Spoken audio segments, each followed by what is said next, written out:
Because I was told that you have been associated with Mr. Yunus in the microcredit. He won Nobel Prize also, and India also, a lot of companies started this microcredit. But now suddenly last few years I find that most of this has gone into disgrace.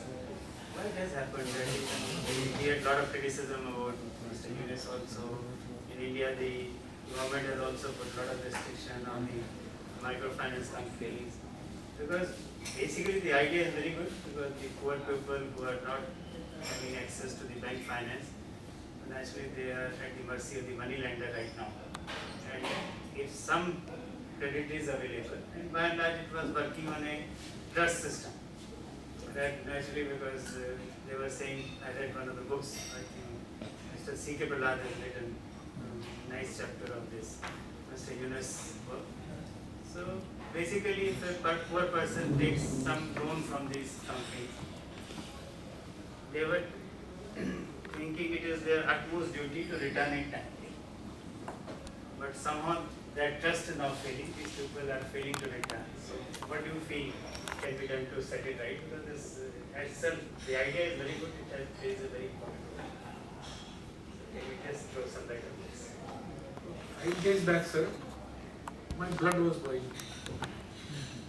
It was boiling because of a comment by a very important minister in the Union Cabinet, who said that the Indian Railways is the largest toilet, open-air toilet in the entire world.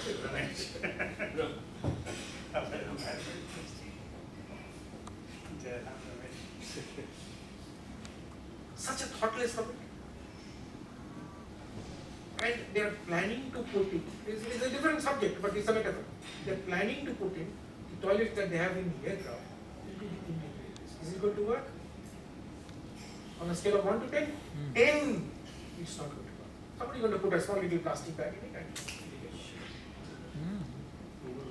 this is what happens to all the schemes that we have in this world. A thoughtless company. Dr. Yunus's principal, he was a PhD from the University of California. He was back in Chittagong in the year 1975. And when he was back in Chittagong, the worst famine in Bangladesh happened. 1.5 million people died in that famine. So he said, here I was teaching the exotic theories of economics of the West to my students, and just outside, my countrymen were dying out of famine. Then he conducted a research which found out that 90% or more of our countrymen, I say our because Bangladesh as well as India, are not entitled to any form of credit whatsoever, ever in their lives. They are not entitled to any form.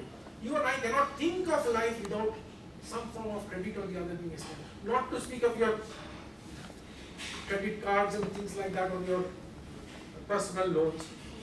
Even when you are born, the hospital bill is paid after you come back or when you are coming back. You are born on credit. But Garibopali, yes. So that is why he started. He started with a small little cause. He started with a wonderful scheme. It was peer pressure and peer support. He formed 5 groups of people, 25 people in one center, and each one of them would be the guarantor for the other. At the village level, it changed the face of Bangladesh. The divorce rate in Bangladesh came down by 70%. Then the politicians. In India, microcredit never came into being. In Rotary Chota Sa Kam Kiye The we gave away 1,000 of these 2-wheelers and 4-wheelers, trolley vans, cycle vans. And each of these people could earn about 150 to 200 rupees per day, and they paid back only 10 rupees per day. 3,650 rupees we collected, next year another person would get that back. Revolving loan. When we went to State Bank of India, we had a wonderful scheme done through Rotary.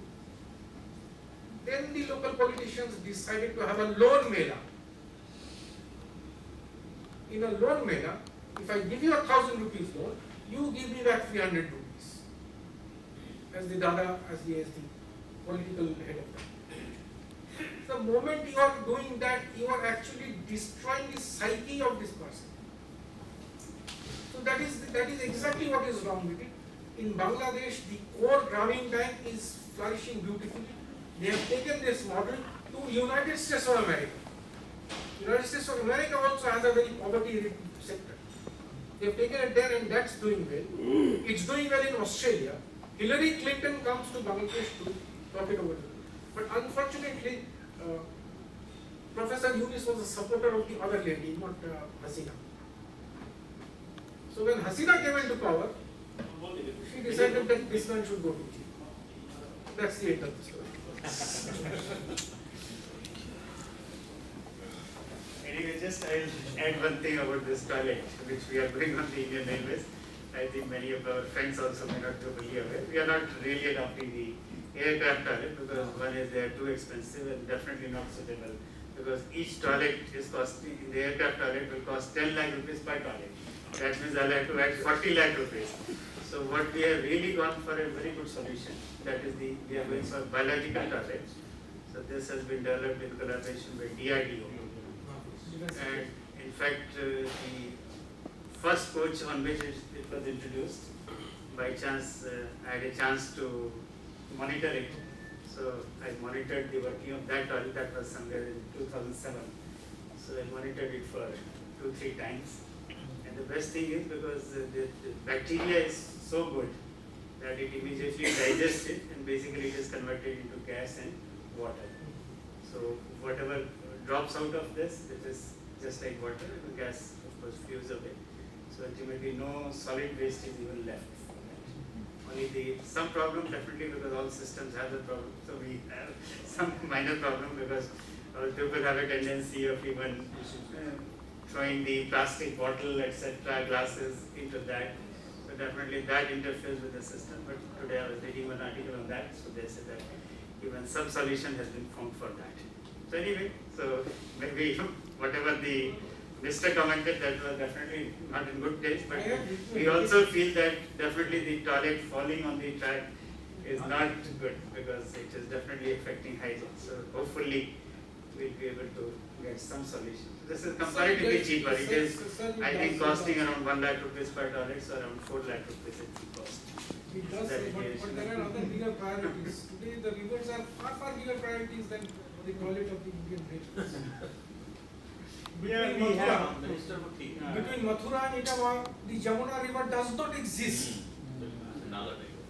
That other problem will remain because our railway line is still being used as an open toilet by so many outsiders. Yes. So, yeah, so even if I provide the toilets in my coaches, probably that I'll not be able to eliminate. So you just mentioned because so many areas it is very difficult to go on trolley because of that. It is almost impossible to go on a trolley. Okay, thank you very much.